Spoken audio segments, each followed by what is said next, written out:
মোরা নামের মুসলমান, মোদের কেমন যে ঈমান। না চিনি নবীর হাদিস, না মানি কোরআন। নাচ গানেরই মঞ্চগুলো কতই ভালো লাগে, কোরআন হাদিসের শুনলে কথা গায়ে জানা ধরে। নাচ গানেরই মঞ্চগুলো কতই ভালো লাগে, কোরআন হাদিসের শুনলে কথা গায়ে জানা ধরে। আর জলসার নামে মেলা করি, জলসার নামে মেলা করি, ইসলামকে করি অপমান। না চিনি নবীর হাদিস, না মানি কোরআন। মোরা নামের মুসলমান, মোদের কেমন যে ঈমান। না চিনি নবীর হাদিস, না মানি কোরআন। ঈদের বাজার মার্কেট দেখো কত মানুষের ঢল, জলসার মেলায় নর নারী করে ঝলমল। ঈদের বাজার মার্কেট দেখো কত নারীদের ঢল, জলসার মেলায় নর নারী করে ঝলমল। ওরে কমিটির সাপোর্ট আছে বলে, কমিটির দুর্বলতা আছে বলে ধর্মের অপমান। না চিনি নবীর হাদিস, না মানি কোরআন। ভাইরে না চিনি নবীর হাদিস, না মানি কোরআন। জলসার নামে ডেলিগেট করে মানুষ খাবে বলে, খাওয়া দাওয়া শেষ হলে ভাই বাড়ির টান মারে। জলসার নামে ডেলিগেট করে মানুষ খাবে বলে, খাওয়া দাওয়া শেষ হলে ভাই বাড়ির টান মারে। আর প্যান্ডেলের তলা করলি খালি, প্যান্ডেলের তলা করলি খালি, দিনকে অপমান। না চিনি নবীর হাদিস, না মানি কোরআন। ভাইরে না চিনি নবীর হাদিস, না মানি কোরআন। হাসর মিজান ফুলসেরাতে কেমনে হইবে পার, পার না হতে পারলে মোদের হবে জাহান্নাম। হাসর মিজান ফুলসেরাতে কেমনে হইবে পার, পার না হতে পারলে মোদের হবে জাহান্নাম। হেদায়াতের নূর দাও হে প্রভু, হেদায়াতের আলো দাও হে প্রভু, তুমি যে রহমান। না চিনি নবীর হাদিস, না মানি কোরআন। ভাইরে না চিনি নবীর হাদিস, না মানি কোরআন। মোরা নামের মুসলমান, মোদের কেমন যে ঈমান।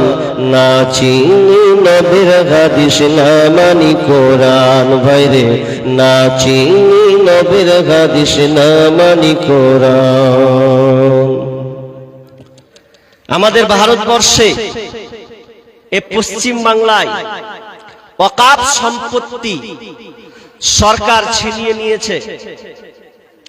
আপনাদের সকলেরই জানা আছে, আপনারা সোশ্যাল মিডিয়ায় ফেসবুক ইউটিউবের মাধ্যমে দেখছেন। এই ওয়াকফ সম্পত্তি তাদের হাতে নিয়োজিত করার অর্থ হলো ওদের ইচ্ছা মোতাবেক ওরা কাজ করবে, আমাদের কোনো ইচ্ছা নাই, মানে আমাদের কোনো আর রাস্তা থাকছে না। এই মাদ্রাসাগুলো তাদের হাতে চলে যাচ্ছে, মসজিদ, মাদ্রাসা, কবরস্থান। আর আমরা আজকে মুসলমান, আমরাও পিছু পা সরে গেছি। একটা আলেম চিল্লায় 10 মিনিট বলে, বাপ কহে, একবার দাদু কহে, একবার নানা বলে, দিয়ে আপনি তখন পকেট থেকে কালেকশন বের করেন। আল্লাহ আপনার ভেতর দেখতে চান, আপনার ঈমানি তাজা দেখতে চান, আপনি কেমন মসজিদকে ভালোবাসেন। একটা বাড়ি করতে গেলে আপনি অনেক পরিকল্পনা নেন, বাড়িটা এত সুন্দর করে সাজাবো, আমার এই ঘরে ছেলে থাকবে, এটা সেজো ছেলে থাকবে, এটা আমি থাকবো, মেহমান আসবে ইত্যাদি। ঘরটাকে আপনি সাজিয়ে নেন আপনার অর্থ দিয়ে, কিন্তু মসজিদ আপনাকে দেখতে হবে, মাদ্রাসা আপনাকে দেখতে হবে। এগুলো নিয়ে আপনি কতক্ষণ ভেবেছেন? জি, আমরা ভাবি নাই। আমি এগুলো করার আগে আমি আলোচনায় শুরু করে দিই, তারপর আপনাদের গুরুত্বপূর্ণ কিছু কথা বলবো ইনশাআল্লাহ। আমি যে আয়াত কটা ধরেছি সময় পাবো না, চট করে সেকেন্ড আয়াত, দ্বিতীয় সূরা নিসার 34 নম্বর আয়াতটা আমি আপনাদের সামনে তরজমা করছি।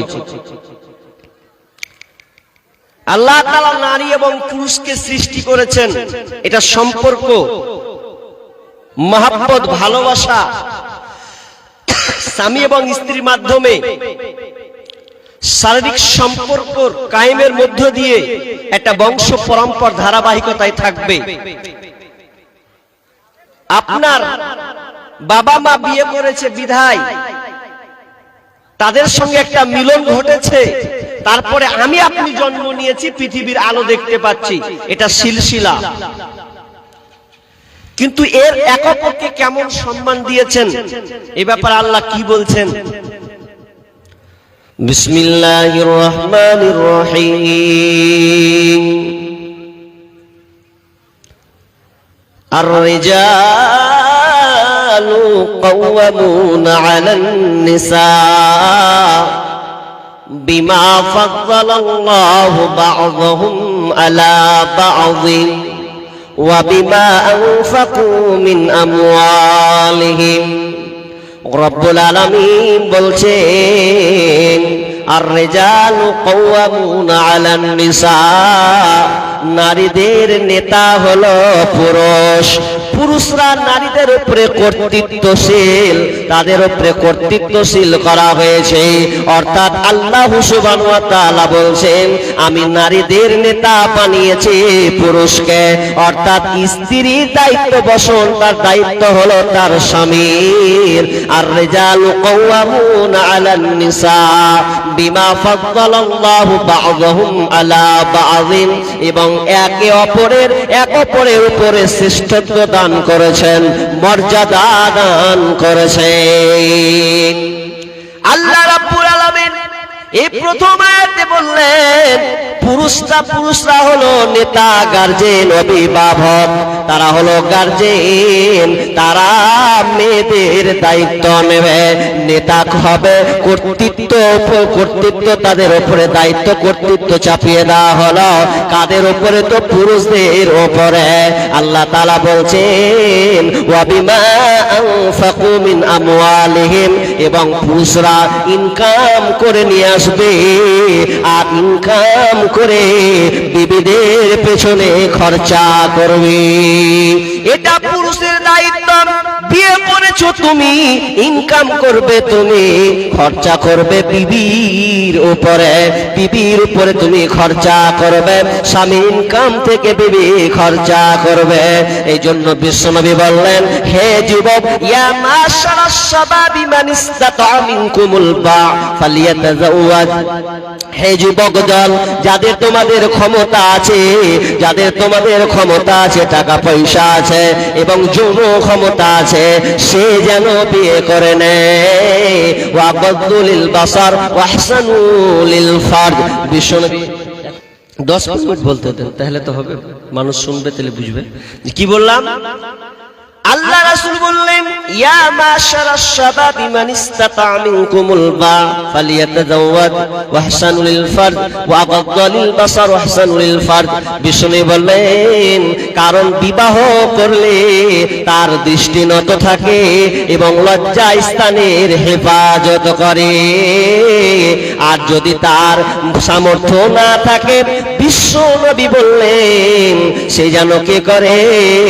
ফামাল্লাম ইয়াস্তাতি, যদি তার সম্ভব না হয় ফালাইহি বিসসাম, তাহলে সে যেন রোজা রাখে, কারণ ফাইন্নাহু লাহু বিজা, বিশ্বনবী বললেন কারণ রোজা রাখলে তার মনোকামনা বাসনা দমন করবে।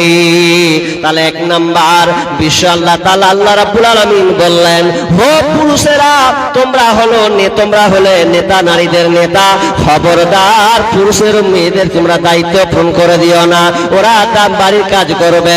মায়েশা রাদিয়াল্লাহু তাআলা তিনি বলছেন, ফাইফা আলাইকুন্না ফিল বাইতি ফাইন্নাহু জিহাদুকুম, মেয়েরা হলো তারা বাড়ি ঘরকে সাজাবে, বাড়ি সুন্দর করে সাজাবে, সুন্দর করে তারা সাজাবে।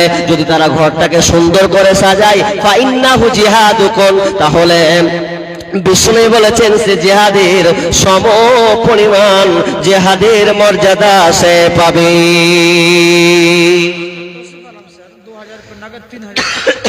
মাস্টার তৌসিফ আলম 2000 টাকা নগদ, 3000 টাকা কিসের মাস্টার? টিচারটা প্রাইমারি না হাই স্কুল না বেসরকারি না সরকারি? প্রাইমারি। মাশাআল্লাহ ভাই, তো উনি 5000 দিচ্ছেন, তো প্রাইমারি মাস্টারের বেতনটা কম হচ্ছে না? সরকারি বেতন তো, তাহলে এটা তো খুব কম হচ্ছে 5000 টাকা মিনিমাম। ও ভাইয়া মেরে স্যার মাস্টার, আপনাকে অন্তত তো 20 তো লিব না, অন্তত আপনাকে 10,000 দেওয়া উচিত।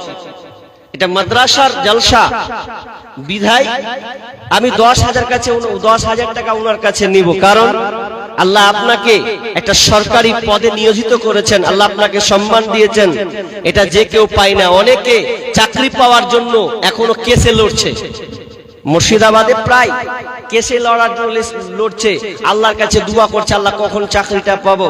আল্লাহ আপনাকে সম্মানিত করেছেন, ভালো জায়গায় নিয়ে এসেছেন, আপনি পারবেন না 10,000 টাকা দিতে? জি 5,000 দিলে আমি আবদার করছি আপনার কাছে, আর 5,000 টাকা দিব। এই চল রা, মন যদি না মানে তো কি করি? জি তিনি সরকারি মানুষ, বিষয় ওনার কাছে চেয়েছি সরকারি বেতন। এদিকে আপনাদের কত দেয়? 40 ইধার, হ্যাঁ কত? মাশাআল্লাহ, মাসে 60,000 টাকা। জি তো অনেক, তো আমি 10,000 টাকা চেয়েছি, একটা হাত নিব, আমি দান পাবো কিনা বিধায় আপনার কাছে আবদার করছিলাম, আপনি 10,000 টাকা রাজি হন, ইনশাআল্লাহ মাদ্রাসার জলসা এ সাদকা এ জারিয়া থেকে যাবে। আপনি মারা গেলেও এ দান এর মর্যাদা এতটা যে কিয়ামত পর্যন্ত আপনি পাবেন, এবং এই নেকিটা আপনার পক্ষে লড়াই হবে, এই নেকিটা কিয়ামতের ময়দানে আপনার কাজে লাগবে। আমি সুদূর মুর্শিদাবাদ থেকে এসে বলেছি যে আপনি দেন, হইতে পারে এই দানটা কিয়ামতের মাঠে আপনার পক্ষে সাক্ষী দেবে, বাকি দুনিয়ার টাকা পয়সা যখন ছেড়ে যাবেন একটাও কেউ আপনার পক্ষে সাক্ষী দেবে না। ওগুলো সব ছেলে মেয়ে ওয়ারিস হিসাবে ট্রান্সফার হবে। আপনার কাছে আমি আর একবার আবদার করব, যদি একবার খুশি হন 10,000 টাকা আল্লাহর রাস্তায় একবার যদি কবুলাত করেন, দেখেন চেষ্টা। আপনি মাস্টার বলে আপনার কাছে আমি আবদারটা করলাম, নচেত আমি করতাম না। আল্লাহ আপনাকে দিয়েছেন, একবার বলেন ইনশাআল্লাহ। দেখেন মাশাআল্লাহ, দেখেন আমি চাইলাম, খুশি হয়ে চাইছি, উনার আখিরাতের কল্যাণের জন্য আমি চেয়েছি শুধু, আর তাছাড়া নয়। মাশাআল্লাহ আমার ভাই মাস্টার তিনি 10,000 টাকা মাশাআল্লাহ দিয়ে দিবেন। আমার বাপজি কত আছে? বাপজি 3,000 লগদ আছে। আর এ বাপজি মাশাআল্লাহ বাইরে থাকে। ও আচ্ছা আচ্ছা, ছেলেরা বাইরে থাকে। আল্লাহু আকবার। কটা ছেলে গো বাপজি? 2-3টা ছেলে বাইরে থাকেন। তো মাশাআল্লাহ আপনি 10,000 হবে না? 10,000 হবে না? 10,000 হবে না বাজি? উনি 10,000 নিলাম, জোড়া হন। পৃথিবীতে আল্লাহ জোড়া বানিয়েছেন, ওয়া খালাকনাকুম আজওয়াজা, প্রত্যেকটা জিনিস জোড়া বানিয়েছেন। বাবজি দেখেন মাদ্রাসার জলসা, আপনাদেরকে আগে আসতে হবে, দিল খুলে দিতে হবে। আমার আবদারটা রাখেন বাবজি, এই যে বাবজি আবদারটা একটু রাখবেন। আপনি দিয়েছেন খুশি হয়ে 5, মাশাআল্লাহ আমি খুশি। ও আচ্ছা আচ্ছা, বাহ, হ্যাঁ আচ্ছা জায়গা মাশাআল্লাহ। তো আপনি চেষ্টা করেন, হবে না 10,000, আপনি 2 মাস পর দিবেন, 3 মাস পর দিবেন, কিন্তু আমি একটা এলান করব আপনার জন্য ইনশাআল্লাহ। একটু চেষ্টা করেন, হবে বাবজি, হবে কিনা আপনি দোয়া বলেন ইনশাআল্লাহ। আপনি পরে দিবেন 3,000, আর বাবজি কইছে আর 1,000 বাড়েনি, 6,000 টাকা দিচ্ছেন। আমার মা বোনেরা, আপনারা কোন দিকে আছে? এই পাশে আছে, বাম দিকে। আমার মা বোনেরা, আপনারাও তাড়াতাড়ি করে জলদি করে দানগুলো পাঠাবেন। ভলেন্টিয়ার আছেন? আছে।